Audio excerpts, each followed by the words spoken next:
Có những bộ phim luôn hay hơn sau mỗi lần xem, những cảnh phim vẫn thế, âm nhạc vẫn thế, diễn viên vẫn thế, không có gì thay đổi, nhưng ta lại tìm thấy những điều mới, cảm xúc mới và nhận ra những gì ta chưa thấy trước đây và thấm thía hơn những gì ta đã biết. Trong một ngày buồn chán, nếu cảm thấy bản thân đang lãng phí thời gian một cách vô ích, hãy dành ra một vài tiếng để thưởng thức Jahode. Tuy đã ra mắt gần 30 năm, bộ phim vẫn vô cùng được yêu thích nhờ sự hài hước thông minh và tiếng cười nhiều ý nghĩa của nó. Một anh chàng trên Internet tên Rupert đã xem Jahode 194 lần. Anh ta vẫn tiếp tục viết cho project có tên phim với dòng giới thiệu: xem một bộ phim hết lần này đến lần khác. Bộ phim kể về việc sống một ngày mãi mãi, vì đó là cách cuộc sống diễn ra. Rupert viết về những cảm xúc của mình khi đang xem phim về cuộc sống. Bạn có thể tưởng tượng được không, một bộ phim như thế nào để một người có thể yêu đến thế?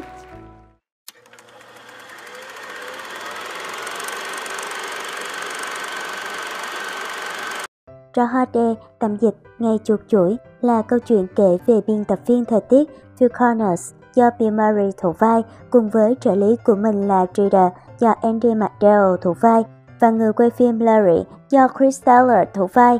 Cả ba được cử đến Punxsutawney để đưa tin về ngày lễ Jahode nổi tiếng của nước Mỹ. Ngày hôm sau, lúc 6 giờ sáng, Phil thức dậy trên giường và nghe bài hát I Got You Baby của Sonny and Cher trên radio. Bằng mưu mẹo và khả năng miệng lưỡi của mình, Phil nhanh chóng hoàn thành nhiệm vụ. Anh ta ghi hình một bản báo cáo sơ sài về lễ hội của thị trấn, nhưng thật không may, một cơn bão tuyết ập đến khiến họ bị mắc kẹt lại ở Punxsutawney. Phil đi ngủ trong một trạng thái bực bội với hy vọng ngày hôm sau mình có thể được về nhà. Sáng hôm sau, đồng hồ điểm 6 giờ sáng và lại là tiếng radio vang lên báo thức. Phil chợt nhận ra ngày mới thực chất vẫn là ngày cũ, ngày 2 tháng 2 vẫn là ngày chuột chuỗi, vẫn với những cảnh vật ngoài đường, những con người lặp lại những hành động y như ngày hôm qua. Với một người ích kỷ và hay cáu gắt như Phil, việc một ngày bị lặp lại với anh chẳng khác gì cõi địa ngục. Phil cảm thấy bối rối. Một lần nữa anh đi ngủ và hy vọng rằng đó chỉ là giấc mơ, nhưng không, buổi sáng hôm sau thức giấc, ngày chuột chuỗi lại lặp lại một lần nữa. Ban đầu, khi sự việc này xảy ra, Phil vẫn là một người bực bội và cao có, lao vào các cuộc ăn chơi sa đọa, uống rượu bia, trải qua các mối tình một đêm hay đua xe với cảnh sát. Anh cảm thấy khoái trá, vì dù cho anh có bị cảnh sát bắt đi chăng nữa thì có vấn đề gì, vì ngày hôm sau đó anh vẫn thức dậy êm ấm trên chiếc giường của mình vào ngày chuột chuỗi. Thế nhưng, sau không biết bao nhiêu ngày, hay rốt cuộc cũng chỉ là một ngày duy nhất, Phil rơi vào nỗi chán chường. Bao nhiêu ngày nữa cho đủ, khi mà cứ mỗi ngày kia tỉnh dậy, vẫn là ngày 2 tháng 2, vẫn là giai điệu I Got You Baby vang lên để đánh thức anh dậy. Chán các cuộc ăn chơi, Phil quyết định chuyển sang tán tỉnh cô trợ lý của mình, Drida. Cứ mỗi một ngày chuột chuỗi, anh lại dành thời gian để trò chuyện với cô một chút và âm thầm ghi lại những sở thích, mối quan tâm của cô. Nhưng Drida nhanh chóng nhận ra sự không chân thành trong tình yêu của Phil. Do đó mà cô luôn tặng anh những cô tác trời dáng vào cuối mỗi ngày chuột chuỗi. Tuyệt vọng vì không thể thoát ra khỏi cái ngày nhàm chán này, Phil quyết định tự tử. Anh ta đã tự tử rất nhiều lần, nhảy lầu để mình bị điện giật, lao ô tô từ trên cao xuống, lao ra trước xe tải. Nhưng đến 6 giờ sáng hôm sau, anh ta vẫn thức dậy trên giường, nguyên vẹn. Một kẻ mãi tuyệt vọng trong hố sâu mà không thể chết đi được sẽ như thế nào? Chán chường với vòng lặp vô tận, Phil tìm mọi cách chấm dứt cuộc sống của mình khỏi vòng lặp thời gian. Anh quyết định phải làm điều gì đó có ích, sử dụng vòng lặp để học hỏi kinh nghiệm, kiến thức từ xung quanh mình để cải thiện bản thân và giúp người khác. Phil bắt đầu cuộc sống hòa đồng, cư xử nhã nhặn, không còn ích kỷ và nhỏ nhen như trước. Phil học cách để yêu thương không chỉ Drida mà tất cả những người dân trong thị trấn. Anh bắt đầu hiểu những giá trị khác của cuộc sống. Anh đang dần yêu chính nơi anh từng ghét, yêu những con người anh từng ghét và hiểu ra ý nghĩa của một ngày lễ đến hàng năm nhưng anh chưa bao giờ hiểu. Sự chuyển biến lớn nhất trong nội tâm của Phil có lẽ phải kể đến khi anh nhận ra người đàn ông vẫn lập cập bên đường xin ăn buổi sáng đêm hôm ấy sẽ qua đời. Điều đó khiến Phil cảm nhận rõ sự vô thường, sự hữu hạn của cuộc sống. Từ chuyện ông lão ăn xin, giờ đây anh ta đã bắt đầu quan tâm nhiều hơn đến những người xung quanh. Anh ta đi khắp nơi trong thị trấn, cứu giúp những người sẽ gặp nạn trong ngày hôm đó, và đến sáng hôm sau, anh ta lại làm điều y hệt.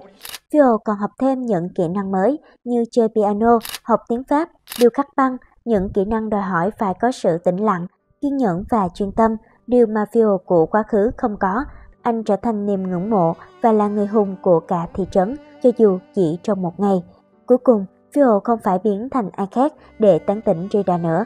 Cô bị anh làm cho bất ngờ, trở nên yêu mến và bị thu hút bởi con người anh, vì anh chính là anh, con người tốt bụng, sâu lắng, tài năng, con người mà trước đó cô chưa từng biết đến. Và rồi, đến ngày hôm sau thức giấc, anh hiểu ra rằng ngày chuột chuỗi không phải chỉ là một dịp lễ với trò ngớ ngẩn, mà chứa đựng hy vọng và sức sống của mỗi người dân, rằng mùa đông cũng có thể trở nên ấm áp bởi tình người và sự lạc quan. Trò hoa đê hài hước mà không hề nhảm nhí, tinh túy trong từng góc máy và cũng triết lý đến bất ngờ, nhưng vẫn giữ được cái chất châm biếm còn lắng động lại.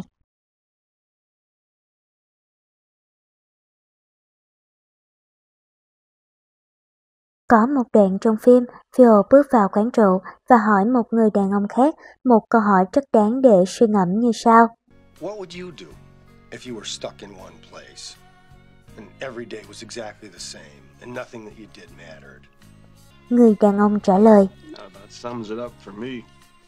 với rất nhiều người, cuộc sống của họ có những vấn đề cứ lặp đi lặp lại, giống hệt như nghề chuột chuỗi, cứ lặp đi lặp lại với nhân vật Phil trong phim vậy. Cuộc sống giống như một trường đại học lớn, nó luôn cho ta những vấn đề để ta có thể học được một bài học quan trọng nào đó, và mỗi người sẽ có một câu trả lời khác nhau.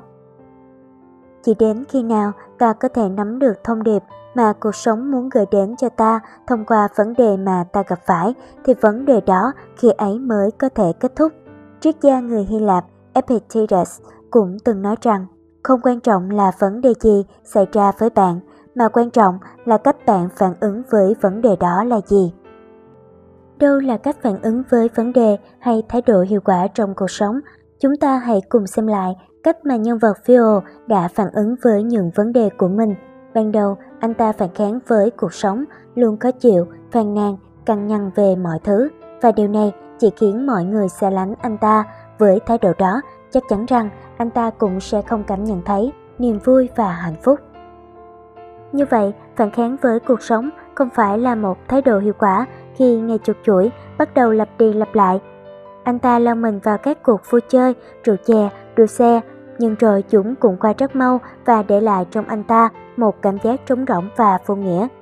Như vậy, sa đà vào các cuộc vui nhất thời cũng không phải là thái độ hiệu quả trong cuộc sống.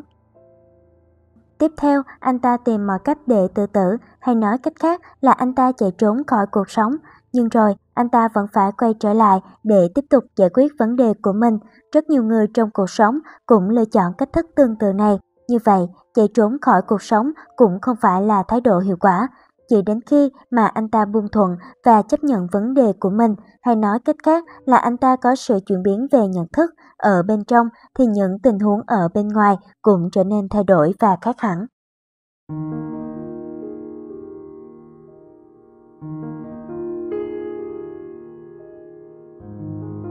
Từ sự buông thuận và chấp thuận về vấn đề mà mình gặp phải, Phil bắt đầu biết tận dụng vấn đề để học tập và phục vụ người khác, và đó cũng chính là hai mục đích quan trọng nhất của con người trong cuộc sống. Mahatma Gandhi từng nói, cách tốt nhất để tìm thấy chính mình là hy sinh mình vì lợi ích của người khác. Và khi nhân vật Phil quên cái tôi của mình đi để hướng ra ngoài giúp đỡ người khác, anh cũng đón nhận lại rất nhiều, chẳng hạn như niềm tin, sự khâm phục của những người xung quanh, và đặc biệt hơn nữa là tình yêu của Rita, người phụ nữ mà anh thương mến.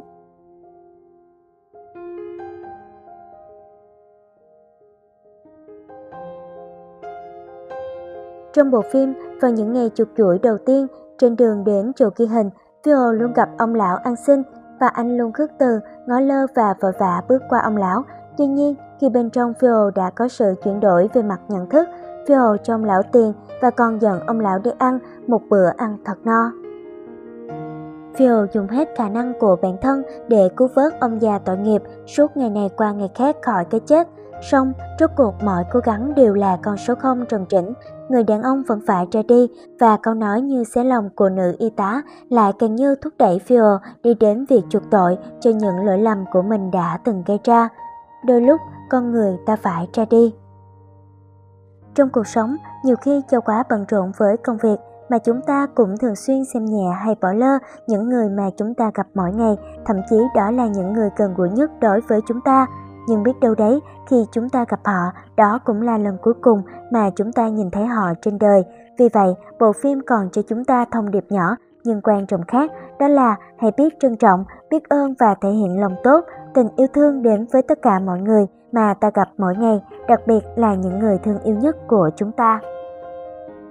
Chu trình cuộc đời của mỗi con người là một vòng tròn, ta sinh ra, lớn lên, tạo dựng sự nghiệp, trải qua hết mọi vui buồn sướng khổ, chu du đến khắp năm châu bốn bể, rồi cũng lại tiếp tục một kiếp sống khác. Cho đến một lúc nào đó, ta bừng tỉnh, ta hiểu ra được cách trao gửi và đón nhận lòng từ bi vô điều kiện, rằng mọi thứ xảy ra là do chính ta, chỉ ta mà thôi. Giống như lời của anh chàng mê phim Robert Blake, cuộc sống thực sự cũng không khác lắm với trò hot đe. Khi chúng ta đang sống đi, sống lại cùng một ngày, những gì ta làm hôm nay chính là những viên gạch lát đường đi tới tương lai của chính mình, và chắc chắn là ngày mai sẽ thành công hơn vì tất cả những gì mình đã học được trong từng ngày trôi qua. Dù không thể vẽ ra một tương lai rực rỡ hay nỗ lực vì một chí hướng nào đó, sao ta không đơn giản là tận hưởng từng ngày một cách trọn vẹn, dành thời gian rầu rĩ hay buồn chán, quả là lãng phí nhất trên đời khi mà ta chẳng có được cơ hội làm lại hàng ngàn lần như Phil. Bài học ở cuối phim gần gũi và đi thẳng vào mỗi người trong ta, thay đổi bản thân, góc nhìn và tâm trí của bản thân thì ắt hẳn mọi thứ sẽ thay đổi. Mỗi ngày sẽ lại là một ngày mới, mỗi khoảnh khắc sẽ tràn ngập và đong đầy sự viên mãn khi ta thấu hiểu, đón nhận và yêu thương mỗi điều đến với ta. Trò hot đe đã đạt thành công khá khiêm tốn về doanh thu lúc phát sóng ban đầu, nhưng sau đó đã thu hút được sự chú ý và thường được đưa vào danh sách những bộ phim hài hay nhất. Thuật ngữ trò hot đe hiện được sử dụng phổ biến trong ngôn ngữ tiếng Anh để mô tả một tình huống xuất hiện lặp đi lặp lại. Năm 2006, bộ phim đã được thêm vào trong United States National Film Registry vì có ý nghĩa về mặt văn hóa, lịch sử và thẩm mỹ. Nếu như bạn dành thời gian xem phim và cảm nhận những thông điệp bộ phim mang đến, thì chắc chắn bạn đã không hề lãng phí một giây quý báu nào cả, vì hy vọng trò hot đe sẽ truyền cảm hứng cho bạn đứng lên và làm điều gì đó để bản thân cảm thấy hạnh phúc ngay trong ngày hôm nay và cả những ngày về sau nữa. Cảm ơn các bạn đã theo dõi kênh của chúng mình. Nếu thích hãy nhấn like và chia sẻ video nhé. Và đừng quên subscribe Ask K-pop TV để xem nhiều video hấp dẫn hơn nhé.